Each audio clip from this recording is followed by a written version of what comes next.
Bonjour. Dans cette deuxième séance du cours mécanique du solide, on va la consacrer au torseur. Dans ce sens, vous allez voir les définitions, des définitions pour les torseurs, pour l'axe central, pour le moment d'un torseur par rapport à un axe, etc. Et quelques propriétés avec des démonstrations. Donc d'abord, un torseur, c'est quoi un torseur? Un torseur, c'est un couple de deux vecteurs R et M. Avec R, c'est le vecteur, s'appelle donc le vecteur du champ M. Et M, c'est un champ antisymétrique. R et M sont dits les éléments de réduction du torseur tau. Avec R, c'est la résultante et M, c'est le moment. Au un point A, on peut définir le torseur tau de A est égal à R, donc MA. Comme M est un champ antisymétrique, alors en un point B quelconque, MB est égal à MA plus R vectoriel BA, AB est égal à MA plus BA vectoriel R, car M est un champ antisymétrique. Il y a deux types des invariants donc des torseurs. Il y a ce qu'on appelle les invariants scalaires et les invariants vectoriels. Donc l'invariant scalaire, il est défini, il est noté avec IS ou O mu. Il est noté, il est égal à R scalaire MA, qui est une constante. Et quel que soit, c'est-à-dire quel que soit le point B de l'espace, donc on a R scalaire MB est égal à R scalaire MA. En effet, R scalaire MB est égal à R scalaire MA plus BA vectoriel R, car M est un champ antisymétrique, donc est égal à R scalaire MA plus R scalaire BA vectoriel R. Comme le BA vectoriel R est un vecteur qui est perpendiculaire à R, donc alors ce produit scalaire est nul. Par conséquent, quel que soit A et B, R scalaire MB est égal à R scalaire MA. Le deuxième variant d'un torseur, c'est ce qu'on appelle donc l'invariant vectoriel. Cet invariant vectoriel, il est défini par I de S sur le module carré de R fois R. Donc, c'est un vecteur qui est constant. Donc, on peut faire plusieurs opérations sur les torseurs. Donc, d'abord, on a l'égalité. Donc, deux torseurs, donc tau 1 et tau 2 sont égaux. Si et seulement si leurs résultantes sont égales, c'est-à-dire R1 est égal à R2 et leurs moments sont égaux, M1 est égal à M2, tout simplement. Il y a la deuxième opération, donc c'est l'addition. Donc, si on va faire l'addition d'un torseur tau 1 avec un torseur tau 2, alors le résultat est un torseur tau avec dont sa résultante est égale R1 plus R2 et dont le moment M est égal M1 plus M2 tout simplement. On peut aussi multiplier par un scalaire. Donc la multiplication par un scalaire d'un torseur, donc lambda tau, tout simplement, est un torseur dont les éléments de réduction sont lambda R et lambda M, tout simplement. Il y a le torseur nul. Un torseur, il est nul si et seulement si, sa résultante est nulle et son moment est nul. Il y a le commomont. Le commomont de deux torseurs, donc tau 1 et tau 2, il est défini par, il y a le tau 1 au point A, commomont tau 2 au point A, donc le point, c'est indique le commomont, ce n'est pas un produit scalaire, donc pour ne pas faire cette confusion, c'est un commomont, est égal tout simplement R1 fois M2 de A plus R1 fois MA, donc c'est un produit scalaire. Donc R1 scalaire M2 de A et R2 scalaire M1 de A, donc c'est un produit scalaire. Et on a, quel que soit le commomont, il est indépendant du point où on fait le calcul. C'est-à-dire, quel que soit A et B de l'espace, tau 1, le commomont de tau 1 et tau 2 au point A est égal au commomont de tau 1 et tau 2 au point B. Donc, en effet, tau 1, le commomment tau 1, tau 2 au point B est égal à R1 M2 au point B plus R2 M1 au point B, puisque M1 et M2 sont deux champs antisymétriques, alors on peut avoir M2 de B est égal à M2 de A plus BA vectoriel, PA vectoriel R2, la même chose pour M1 de B.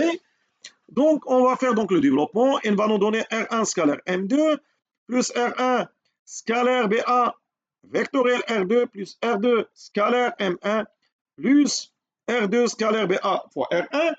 Donc, il va nous donner bien sûr R1 M2 plus R2 M1. Donc, il y a donc les deux termes R1 scalaire BA vectoriel R2 et R2 scalaire BA vectoriel R2. Donc, c'est un produit mixte. Et on a, déjà dit, bien, le produit, l'invariance du produit mixte par permutation circulaire.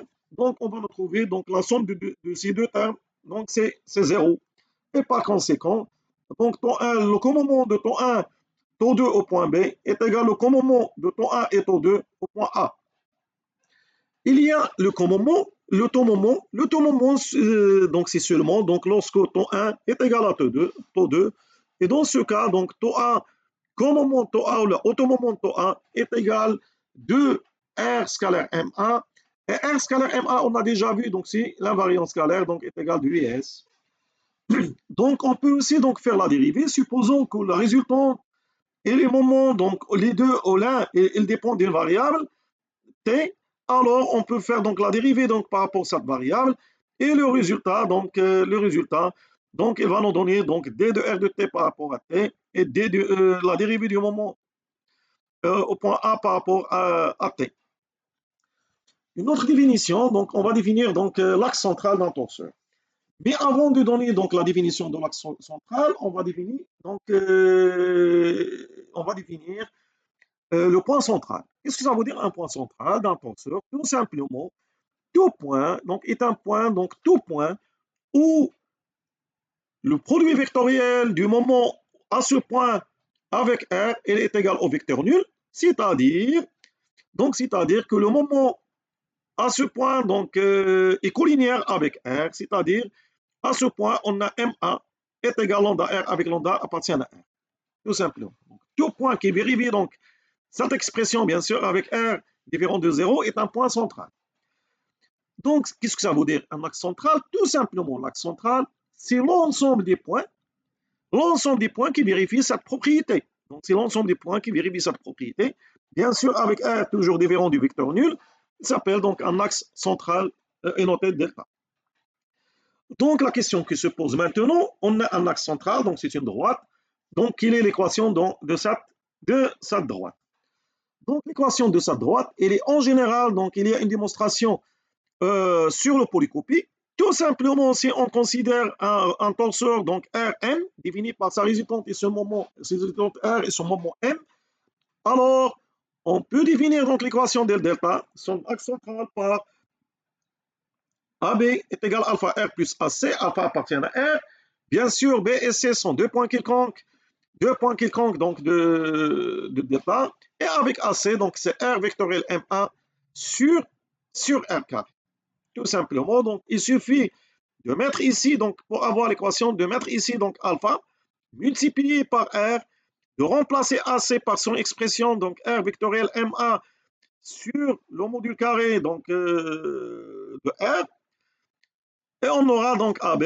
Si on veut donc faire le développement, donc on va noter donc X, B avec X, les coordonnées de B avec X, Y et Z, et on va développer. Donc on aura donc X moins XA, Y moins YA, Z moins ZA est égal alpha RX, alpha RY, alpha RZ, plus donc la même chose, donc le résultat de ce terme. Donc à partir donc le moment, donc on peut définir aussi le moment d'un torseur par rapport à un axe. Dans ce cas, donc on va considérer un torseur donc taux Rm et un axe D défini par un point et un vecteur donc dirigeant. Donc et considérons un B appartient à cet axe donc D. Alors donc on peut définir U scalaire M1, donc c'est le moment de taux par rapport à D. Donc tout simplement, donc le produit scalaire s'appelle le moment. Donc, il faut noter que le moment d'un torseur par rapport à un axe, il est indépendant du point où on fait le calcul. C'est-à-dire, quel que soit A et B, donc on a U et DMA est égal U scalaire MB. Tout simplement. Donc, on peut donc, peu importe donc les points A et B appartiennent à l'axe, donc U scalaire MA est égal U scalaire MB. Donc, le dernier point qu'on va donc traiter, c'est la décomposition et la classification d'un torseur. Donc, le torseur, donc il y a deux cas particuliers dans les torseurs. Le premier cas sont ce qu'on appelle les glisseurs. C'est quoi un glisseur? Un glisseur, c'est un torseur associé à un vecteur lié, de telle façon bien le champ ou le moment de ce vecteur, le moment de ce torseur, il est donné par PA au point B est égal à PA vecteur R. Donc, et le support de ce glisseur, il est défini par les points P tels que donc PA vectoriel R est égal à 0. Donc, c'est une droite passant par A et engendrée tout simplement par R. Donc, il y a des conditions nécessaires et suffisantes. Donc, il y a une équivalence pour qu'un torseur soit un glisseur. La première, donc, s'il existe, donc il suffit d'avoir un point P tel que le moment où ce point P est égal à 0. Donc, dans ce cas, donc, tau est un glisseur. La deuxième, donc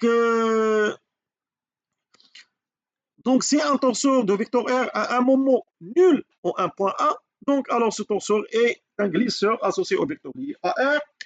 Et la deuxième point, c'est de trouver un point P tel que le vecteur R, le résultant R, il est perpendiculaire au moment où ce point P. Et dans ce cas, il existe un seul glisseur, donc ayant R comme vecteur, comme résultante, et M comme MP comme moment.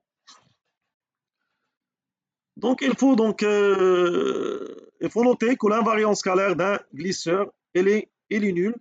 Donc elle est nulle pour la simple raison, soit R elle est perpendiculaire à M, donc, et dans ce cas, R scalaire M est égal à 0, soit le M est égal à 0, donc, et dans ce cas, donc, R scalaire M est égal à 0, et ainsi de suite. Le deuxième donc, cas particulier donc, des torseurs, donc, c'est ce qu'on appelle les couples. Donc, le couple, c'est tout simplement, donc, il y a une équivalence. S'il y a l'une des propriétés, c'est-à-dire, donc, R est égal à 0, ou la M est égal à constante, tout simplement. Donc, il y a deux définitions. Donc, on a deux cas particuliers donc, des torseurs, donc, à savoir donc, les glisseurs donc, et les couples. Donc, la question posée, est-ce qu'on peut décomposer un torseur sous forme d'un glisseur et d'un couple? Oui, donc en général, donc soit tau, donc si on considère donc tau un torseur d'éléments de réduction donc R avec lié à un point A avec un moment MP, donc alors R, l'auto, donc R est égal à R, MP, donc est égal à R0 plus 0 MP. Donc automatiquement R0, donc c'est un glisseur, donc d'après la définition, donc l'une des conditions nécessaires et suffisantes, plus 0 MP, donc c'est un couple, c'est le cas, donc R est égal à 0. Donc, et dans ce cas, l'auto est égal au glisseur, donc le glisseur donc, associé au vecteur lié AR, donc au point A, plus le couple C, donc engendré par 0 MP. Donc, on peut aussi donc, faire la décomposition en deux glisseurs. Donc, et dans ce cas, on va considérer donc R, tau est égal à RMA, un torseur. Donc, supposons donc qu'il existe un vecteur V tel que le moment au point A est égal à P vectoriel V. Donc, dans ce cas, donc, on peut décomposer donc le taux sous forme d'un glisseur, donc R moins V 0 plus donc plus un couple V donc V donc V0 donc au point P. Donc vous pouvez donc voir davantage donc sur le polycopie donc pour ce point. Donc la classification pour la classification des torseurs, donc pour la classification de torseurs, on a donc des règles générales donc, pour classer donc les torseurs. Donc la première, donc dans le cas 1, c'est que l'invariant donc scalaire d'un torseur est nul. Et dans ce cas, donc il y a des cas. Le premier cas, c'est R, la résultante et le moment sont nuls. Et dans ce cas, l'auto est un torseur nul. Le deuxième cas, le couple est nul. La résultante est nulle et le moment il est différent de 0. Et dans ce cas, le torseur est un couple. Troisième cas, la résultante elle est différente des zéros et le moment il est nul. Dans ce cas, donc le taux est un glisseur donc associé donc à un vecteur lié à R. Dans le troisième cas, donc le R il est différent des zéros, MP est différent des zéros. Et dans ce cas, donc R il est perpendiculaire à MP. Dans ce cas, donc l'auto est un torseur, est un glisseur, donc R implique perpendiculaire à P, donc pour avoir donc l'invariance scalaire nulle. Et le cas 2, c'est que l'invariance scalaire elle est différente de zéro. Et dans ce cas, donc l'auto il est ni torseur, donc il est ni torseur, ni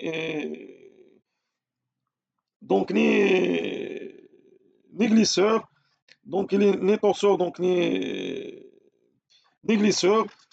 Il suffit juste de noter donc ni glisseur, donc ni torseur.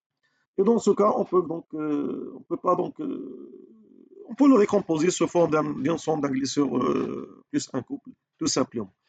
Donc cette séance donc est terminée et vous aurez donc associé à cette deuxième séance du cours donc le TD numéro 2 avec sa solution et la vidéo associée. Donc au revoir et à la prochaine.